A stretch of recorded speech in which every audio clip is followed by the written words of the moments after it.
ભાવનગરમાં અને રાજકોટમાં બે જગ્યાએ એક પાયલોટ પ્રોજેક્ટ મારી પાસે જ પ્રવક્તા તરીકેની જવાબદારી છે ત્યારે મને કહેતા આનંદ થાય છે કે જે નંદી છે એ નંદી માટેનો એક આખી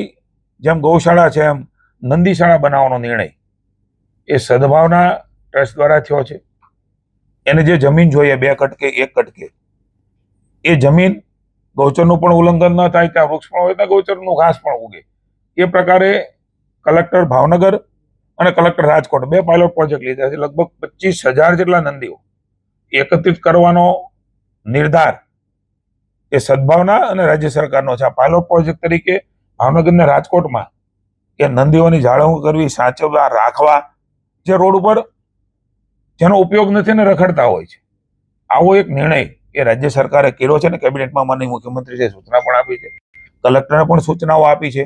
સીએમઓ દ્વારા, અને મેં બંને